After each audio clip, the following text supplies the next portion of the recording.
오늘 말씀의 제목이 남이 내게 잘하는 게 기적이라는 제목인데, 최근 누군가에게서 따뜻한 말 한마디 아니면 좀 기분이 좋아지거나 그 사람의 진심 어린 행동을 혹시 받아본 적이 있습니까? 저는 최근이라고 했으니까 초등부 수련회가 성경학교죠. 성경학교가 엊그저께 목요일, 금요일 이 청복교회에서 있었어요. 그래서 지금 너무 지치잖아요. 지치다 보니까 좀 이 기력이 딸리고, 그래서 초등부 반찬이 돈가스하고 탕수육이 나왔는데 말하지 않아도 더 챙겨주셔서 너무나 기분이 좋았습니다. 물론 더 챙겨줬다고 기분이 좋은 게 아니라 정말 또 배려하고 또 마음이 있으니까 챙겨준 거 얼마나 감사합니까? 아파트에서 사시는 분들은 어때요? 이제 막 엘리베이터 입구에 도착했는데 딱 문이 닫히는 찰나, 내 집은 더군다나 10층 이상 넘어가는 고층, 한참 기다리기 힘든데 딱 문이 열려지는 거예요. 그럴 때 좀 또 감사하긴 하죠. 아니면 같이 일하는 또 공동체나 또 직장에서 내가 실수했는데 그 실수를 덮어준 직장 동료의 따뜻한 배려, 그리고 교회에서 웃으면서 성도님 잘 지내셨어요? 이렇게 건넨 한마디가 우리에게 또 따뜻한 말이 되기도 하고 기분이 좋기도 합니다. 그런데 곰곰이 생각해 보면 이런 일이 얼마나 우리 성도님들 일상 가운데 자주 일어나십니까? 요즘 세상은 이렇게 말하죠. 저도 이 얘기를 우리 성도님들에게도 들었던 것 같아요. 누가 나한테 잘해주면 요즘은 의심부터 들어요. 혹시 뭐 꿍꿍이가 있나? 그러니까 이게 이 빈말 플러스 또 이 마음에 담긴 말이에요. 그러니까 잘해줘도 왜 저러시지? 뭔 꿍꿍이가 있으신가? 정말 그런 세상을 우리는 살아가고 있습니다. 전에는 우리 한국 유교 문화와 또 그런 다정다감한 정의 나라, 그래서 베풀어주고 챙겨주면 진짜 그런 맛으로 우리가 살아왔고 또 힘이 되곤 했는데, 지금은 가까운 사람은 좀 그럴지 몰라도 좀 가깝지 않은 사람이 그렇게 잘해주거나 호의를 베푸면 지금 너무나 의심하고 그렇게 경계하는 그런 시대가 되어버렸죠. 그래서 서로를 향해서 점점 차가워지는 그런 세상이 되어가고 있습니다. 그래서 우리는 말 한마디에 민감해지고 사소한 표현 하나에 우리는 오해가 생기고 가까운 사람과도 쉽게 틀어지죠. 그래서 같은 교회 안에서도 또 같이 사는 그 가정에서도 같은 공동체 안에서도 우리는 따뜻한 말보다 어찌 보면 상처 주는 서운한 말을 더 많이 하게 되고, 내가 들어주기보다 더 말을 하는 그런 상황에 살아가곤 하죠. 그 결과 우리는 남이 내게 잘해주는 일을 이 기적처럼 느끼는 세상을 살아가고 있는지도 모릅니다. 우리는 왜 이렇게 서로에게 너무나 차가운 말에 익숙해진 걸까요? 보네퍼 목사는 그의 책 성도의 공동생활에서 이렇게 말합니다. 형제를 향한 축복의 말이 사라진 공동체는 무너지기 시작한다. 오늘 우리가 함께 나눌 말씀, 이 에베소서 4장 29절은 바로 이 문제에 대한 해답을 우리에게 가르쳐주고 있습니다. 그러면 오늘 우리는 왜 남이 내게 잘해주는 게 기적인지, 그리고 그 기적을 내가 먼저 어떻게 시작할 수 있는지 함께 살펴보도록 하겠습니다. 먼저 첫 번째, 왜 남이 내게 잘하는 게 기적인가? 우리 1번 함께 있습니다. 시작. 더러운 말, 상처. 그렇습니다. 남이 나에게 잘하는 게 기적인 이유는 우리가 말로 너무나 쉽게 상처를 주는 존재이기 때문입니다. 우리 29절 함께 읽을까요? 시작. 무릇 더러운 말은 너희 입 밖에도 내지 말고. 여기서 이 더러운이라는 이 헬라어로 이 사프로스라는 단어는 썩은, 무가치한, 못된이라는 뜻을 가지고 있습니다. 그래서 이 더러운 말은 우리가 내뱉어서 들리는 소리로만 끝나는 것이 아니라 가슴에, 마음에 썩은 상처로 남아서 그 사람을 괴롭히기 때문에 이 더러운 말은 아주 못된 말이라고 할 수 있습니다. 이처럼 말은 사람의 이 자존감을 무너뜨릴 수도 있고 또 영혼을 치유할 수도 있습니다. 우리는 가정과 직장과 교회 안에서 무심코 내가 던진 그 말 한마디가 누군가에게 오랜 시간 이 마음에 남아서 썩어지는, 그래서 그 마음이 부패해지고 냄새나고 악취를 풍기는 마음이 병들어 간다는 사실이죠. 성도 여러분, 최근에 일주일 사이에 내가 혹시 무심코 던진 말 한마디 혹시 기억하십니까? 아니면 그 무심코 던진 말 한마디조차도 그냥 일상에서 자주 쓰는 단어이듯이 내뱉곤 합니까? 분명히 우리가 알아야 할 것은 말은 칼보다 더 날카로운 상처를 남긴다라는 사실입니다. 그래서 말 한마디가 인생을 살리기도 죽이기도 하는 것이죠. 예수님은 마태복음 15장 18절에서 이렇게 말씀하고 있습니다. 우리 함께 읽을까요? 시작. 입에서 나오는 것들은 마음에서 나오나니 이것이야말로 사람을 더럽게 하느니라. 아멘. 우리 마음이 병들면 무엇이 병들까요? 말이 병듭니다. 그래서 그 병든 말이 나오게 되면 그 사람과 관계를 병들게 만들어 버립니다. 그래서 내가 화가 날 때, 화로 인해 병들었을 때, 또 분노, 상처, 아픔, 슬픔 중에 내 그 병든 마음 때문에 무심코 병든 말을 내뱉어 버린다는 뜻이죠. 저 역시도 이 마음이 병들어서 나도 모르게 무심코 내 던진 말 때문에 나와 가까운 사람, 또 누군가는 성도, 많은 사람들이 분명히 상처를 입었을 것입니다. 이 시간을 빌어서 무심코 던진 나의 병든 말 한마디 때문에 혹시나 김 목사 때문에 마음이 아파하고 병들어 있다면 사죄의 말씀을 드립니다. 용서해 주시기 바랍니다. 할렐루야. 네. 인간이 이처럼 타락한 죄성으로 인해 내면에서 더러운 말이 나오죠. 그래서 예레미야 17장 9절에서 뭐라 말씀합니까? 만물보다 거짓되고 심히 부패한 것은 무엇이라? 마음이라. 그래서 우리는 마음에 상처와 분노와 질투, 교만, 그 미움이 쌓이면 결국 내 마음이 병들고 그 병든 마음에서 무엇이 흘러나옵니까? 비판과 조롱과 험담의 병든 말이 흘러나오기 마련입니다. 그래서 잠언 4장 23절에서 우리에게 가르치기를 뭐라 말합니까? 모든 지킬 만한 것 중에 무엇을 지키라? 더욱 네 마음을 지키라고 말씀하고 있는 것이죠. 우리는 마치 말버릇처럼 더러운 말이, 내가 생각하지도, 나는 이게 더러운 말이라고 생각하지 않는 이 더러운 말이 익숙해지면 자기 스스로 이 죄인지도 인식하지 못하는 상태에 이르게 되는 것이죠. 한 아내가 이 남편에게 여보, 당신은 나와 결혼한 걸 후회 안 해요? 이 묻자 남편이 대답하기를 후회 안 하지. 후회는 잘못한 걸 인정하는 거잖아. 난 그냥 실수였다고 생각해. 이 말 한마디가 이 관계를 망가뜨릴 수도, 그리고 웃음과 회복을 만들 수도 있습니다. 주님은 우리 입술이 누군가를 죽이는 말이 아닌 살리는 말을 하길 원하십니다. 잠언 12장 18절에 우리에게 이렇게 가르치죠. 우리 함께 있습니다. 시작.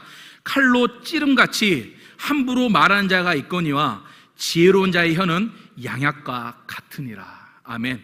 오늘 우리가 내뱉는 그 말 한마디가 누군가의 그 마음을 찌르는 칼이 될 수도 있고, 반대로 다시 회복시키고 일으키는 생명의 말씀이 될 수도 있습니다. 그렇다면 우리의 말로, 성도님의 말로 누군가를 살리는 그 기적의 말 한마디를 건네보시기를 소망합니다. 두 번째로, 왜 남이 내게 잘하는 게 기적인가? 우리 2번 함께 읽겠습니다. 시작. 덕을 무너뜨리는 말, 탓. 네, 그렇습니다. 남이 나에게 잘하는 게 기적인 이유는 우리가 너무나 말로 서로를 탓하기 때문입니다. 우리 29절 함께 있습니다. 시작. 오직 덕을 세우는 데 소용되는 대로 선한 말을 하여. 아멘. 여기서 덕을 세우는 이 오이코도메라는 단어는 이 집을 짓다, 그리고 건축물을 구조물을 건축한다라는 뜻입니다. 그래서 우리가 이 내뱉는 말은 무엇냐면 사람의 마음과 관계를 세워간다라는 뜻입니다. 더 나아가 이 단어는 무너진 것을 세워가는 뜻에 그치는 것이 아니라 무너진 것을 다시 세우고 회복한다는 뜻을 가지고 있습니다. 이처럼 우리 말은 누군가를 세우기도 하지만 또 우리의 말로 넘어지고 낙심하고 쓰러진 자를 다시 일으킬 수 있는 회복의 말이기도 하죠. 마틴 노이드 존스 목사님은 그의 설교에서 이렇게 말하죠. 탓하는 말은 은혜를 가로막는다. 그렇습니다. 우리 성도는 이 비난과 탓하는 말로 우리 한몸 지체인 성도를 무너뜨리는 것이 아니라 선한 말로 세우고 회복시켜야 함을 믿습니다. 창세기 3장에 정말 최초의 탓 나오죠. 이 아담과 하와가 선악과를 하나님의 말씀에 불순종하고 이제 죄가 들어오게 되죠. 그래서 하나님이 이 아담에게 네가 어찌 먹지 말라고 한 선악과를 먹었느냐 말하죠. 그때 아담이 주여 제가 진짜 죄송합니다, 잘못했습니다 하나님, 이렇게 대답했나요? 아니죠. 하나님이 내게 주신 저 여자가 나에게 먹으라고 주었나이다. 그러니까 하나님이 하와에게 묻죠. 하와가 뭐라고요? 하나님 그래요, 제가 잘못입니다, 이렇게 대답했나요? 아니죠. 뱀이 나를 안 먹으려고 했는데 나를 깨웠어요. 깨운 게 아니라 발음이 나를 먹으라고 꼬셨어요. 이렇게 꼬셨습니다. 그러니까 아담은 하와가 줬다고 탓하고 하와는 뱀이 줬다고 탓을 돌리고 있는 거죠. 그래서 죄의 결과로 사람은 책임을 지는 대신 비난을 통해 책임을 회피하는 본성을 가지게 되었습니다. 그리고 결국 하나님과의 그 관계까지 무너지게 만들고 말았죠. 민수기 14장에서도 그 가나안 정탐 후에 그 열 정탐꾼의 말을 들은 후에 백성들이 어떻게 합니까? 모세와 아론에게 탓을 돌리며 원망하죠. 민수기 14장 2절 말씀입니다. 우리 함께 읽을까요? 시작. 이스라엘 자손이 다 모세와 아론을 원망하며 온 회중이 그들에게 이르되 우리가 애굽 땅에서 죽었거나 이 강야에서 죽었으면 좋았을 것을. 말씀 마지막에 잠시만 좀 보여주실까요? 마지막 말씀 뭐라고 합니까? 이 강야에 우리가 죽었으면 좋았을 것을. 이 강야에. 그래서 하나님께서 뭐라고 말씀하십니까? 너희 말이 내게 들린 대로 내가 너희에게 그대로 행하겠다. 그래서 이 공동체가 강야에서 하나님 약속의 땅에 들어가지 못하고 40년을 방황하며 전멸하고 말았다는 것이죠. 반면에 이 예수님이 붙잡히자 걱정되었던 이 베드로가 따라가죠. 그래서 대제사장 그 집들 밖에서 야 베드로 너도 한패야, 내가 있는 거 봤어, 이 말에 아니야 나 아니야, 한 팀 아니야, 한패 아니야, 이렇게 두 번 모르쇠하다가 마지막 세 번에는 어떻게 고백합니까? 자기를 저주까지 맹세하며 저 예수를 나는 모른다고 이렇게 말하죠. 이 말 한마디가 얼마나 예수님께 상처가 되었습니까? 함께 다니고 먹고 마시고 잤던 내 수제자 베드로가 저주까지 맹세하며 이 모른다고 했으니 얼마나 예수님께는 상처로 다가왔겠습니까? 그래서 부활하신 후에 예수님이 자신을 배신한 베드로를 찾아가죠. 그래서 베드로에게 찾아가 뭐라 말씀하시죠? 너 그때 왜 그랬어? 막 쓴말을 한 게 아니라 3번이나 네가 나를 사랑하느냐 물으시면서 회복의 말을 베드로에게 건넸습니다. 이것이 무너진 것을 다시 세우고 회복시키는 덕을 세우는 말입니다. 우리는 누군가에게 혹 책임을 묻고 탓하고 싶을 때 그 말이 파괴하는 망치인지 아니면 세우는 건축의 재료인지 점검해 보시기를 바랍니다. 그래서 우리는 비난하고 탓하여서 무너지는 공동체가 아니라 서로 짐을 함께 지며 성장하는 공동체로 세우고 회복시키는 기적의 말 한마디를 저와 성도님들 먼저 건네보시기를 바랍니다. 그게 바로 예수님의 베드로에게 행했던 예수님의 방식이고 무너진 것을 다시 세우고 회복시키는 말씀입니다. 그래서 요즘 성도님 때문에 제가 너무나 감사할 일이 많아요. 성도님이 얼마나 수고하고 있는지 저는 알고 있습니다. 성도님이 있어줘서 참 든든해요. 우리 함께 더 잘해봐요. 얼마나 위로가 되고 정말 그 사람을 세워주는 든든한 말입니까? 이러한 그 사람을 세워주고 회복시키는 그 말 한마디로 아름다운 천국교회 공동체를 세워가는 저와 우리 성도님 되기를 간절히 소망합니다.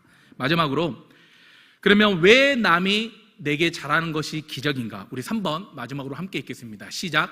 은혜가 없는 말, 섭섭함. 네, 남이 내게 잘하는 게 기적인 이유는 우리가 말로 은혜를 끼쳐야 하는데 섭섭함을 흘려보내기 때문입니다. 우리 마지막으로 29절 함께 읽습니다. 시작. 무릇 더러운 말은 너희 입 밖에도 내지 말고 오직 덕을 세우는데 소용되는 대로 선한 말을 하여 듣는 자들에게 은혜를 끼치게 하라. 아멘. 이 누가복음 15장에 보면 우리가 너무나 잘 알고 있는 탕자의 비유 나오죠. 그래서 아버지의 재산을 받아서 먼 나라로 갑니다. 그런데 잘 살았나요? 아니죠. 탕진하고 돌아오게 되죠. 그런데 탕진하고 돌아온 그 아들, 작은 아들을 보고 아버지는 너무나 기뻐서 이 살찐 송아지를 잡고 잔치를 베풀죠. 그런데 이 밖에서 들어오던 이 큰아들이 그 소리를 듣고 이 하인을 불러 묻습니다. 뭔 일이 있어? 그러니까 작은 동생이 죽은 줄 알았는데 살아서 돌아왔습니다. 그래서 이 집주인이 너무나 기뻐서 잔치를 베풀고 있습니다 말하죠. 그러니까 그 얘기를 들은 이 큰아들이 내 동생이 이 브라더가 살아서 돌아왔구나 기뻐하는 것이 아니라 어때요? 화를 내죠. 열이 받아요. 그래서 아버지께 찾아가 뭐라 합니까? 아버지, 내가 아버지 밑에서 평생을 그렇게 수고하고 일을 해도 그 염소 새끼 한 마리 주워서 내 친구들과 먹게 한 일이 없는데 그 아버지 재산을 창녀 이 기생집 사장의 매출을 올려주는데 탕진을 다 했는데 잔치를 베풉니까? 이렇게 큰아들은 아버지에게 어때요? 섭섭함을 표현합니다. 물론 작은 아들이 이 죽었다가 살아 돌아왔다고 이 아버지의 말로 기록이 끝났지만 분명히 그 기록되어 있지 않지만 뒤에 큰아들의 섭섭함이 얼마나 컸겠습니까? 물론 이제 회복되어서 또 물론 또 잘 살아갔겠지만 분명히 그 섭섭함이 당장 사라지진 않았을 겁니다. 이 사도행전 6장에도 보면 이 헬라파 유대인 가부들이 가부잖아요. 힘들다 보니까 이 구제 목록에서 빠졌어요. 구제 목록에서 명단에서 빠지니까 이 헬라파 유대인들이 가서 히브리파 유대인들에게 섭섭함을 표현합니다. 왜 헬라파 유대인들 가부들을 구제 목록에서 뺐느냐? 이처럼 이 공동체 안에서 갈등의 가장 흔한 이유 하나가 바로 무엇이냐면 이 섭섭함입니다. 섭섭이, 우리는 일명 섭섭이라고 하죠. 섭섭이가 들어오면 시험과 질투와 미움과 시기, 그리고는 나만 망가지는 것이 아니라 나만 병든 것이 아니라 다른 사람도 섭섭이가 흘러 들어가게 해서 공동체를 무너지게 합니다. 우리 성도님들, 지금까지 신앙생활 해오시면서 섭섭이를 몇 마리 키워오셨습니까? 웃으신 분들은 100마리가 넘는 줄 믿습니다. 허리라고요? 네, 저 역시도 아닌 것 같지만 섭섭이가 무진장 들어옵니다. 아무것도 아닌 작은 거 하나에 작은 말 한마디, 작은 행동 하나, 그 작은 표현 하나에 섭섭이가 엄청 치고 들어와서 그 섭섭이를 집까지 데리고 갑니다. 그리고 그 섭섭이에게 누구보다 더 열렬하게 먹이를 주면서 그 섭섭이를 키우죠. 그래서 데리고 갈 때는 섭섭이가 분명히 작은 강아지였는데 내일 보니까 어때요? 이 허스키, 골든 리트리버, 이 크나큰 대형견으로 변해 있는 거죠. 그러신 사실 그랬던 경험 없으십니까? 우리가 웃으면서 얘기하지만 비유로 말씀드린 거죠. 섭섭이를 지우지 못하면 그 섭섭이는 나를 잡아먹는 대형견이 된다는 사실입니다. 그래서 이 섭섭한 말, 무엇이 있을까요? 섭섭한 말. 그 사람은 분명히 이 사람과 가까워서 좀 괜찮다 싶어서 한 말인데 이 섭섭하게 들린 거죠. 제가 한번 찾아봤더니 이런 말들이 섭섭함을 느낄 수 있겠더라고요. 그래서 내가 뭐라 그랬어? 난 그런 뜻으로 말한 게 아닌데 너무 예민하게 받아들인 거 아니야?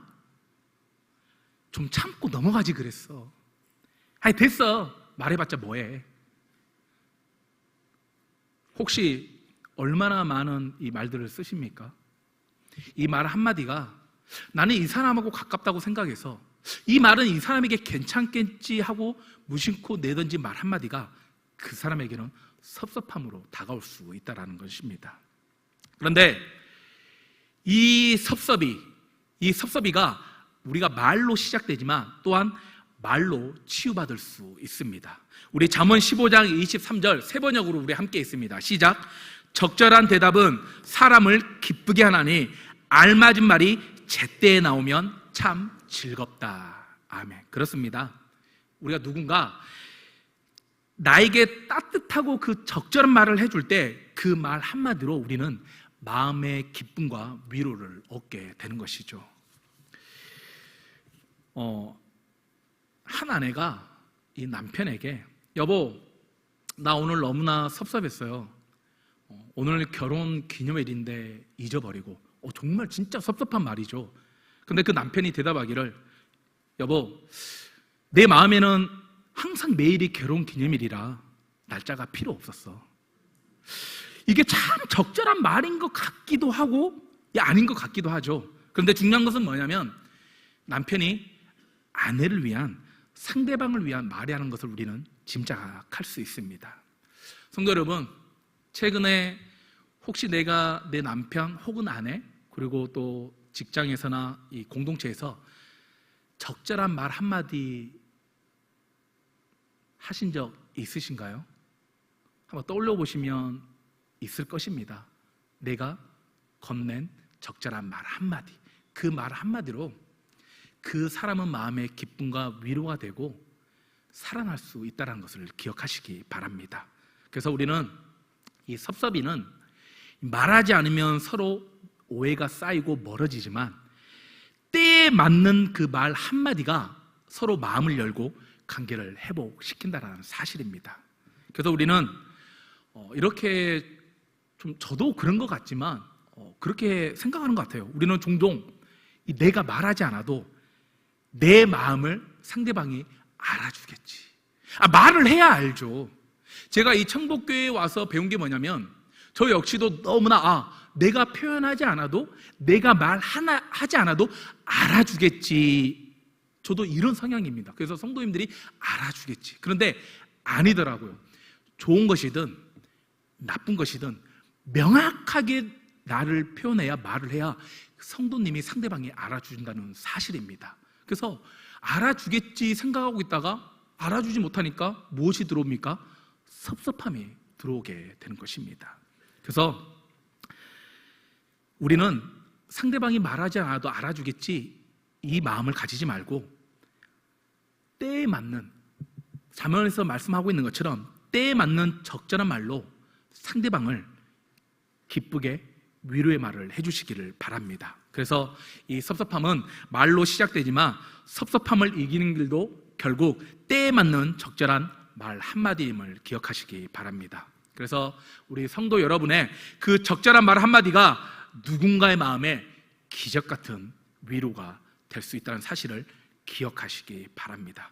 말씀을 정리하겠습니다. 오늘 말씀을 통해서 왜 남이 내게 잘하는 게 기적인가? 우리는 이 시대에 너무 쉽게 더러운 말로 상처를 주고 탓하며 섭섭함을 드러내기 때문입니다. 하지만 주님은 우리에게 기적을 먼저 행하라고 말씀하십니다.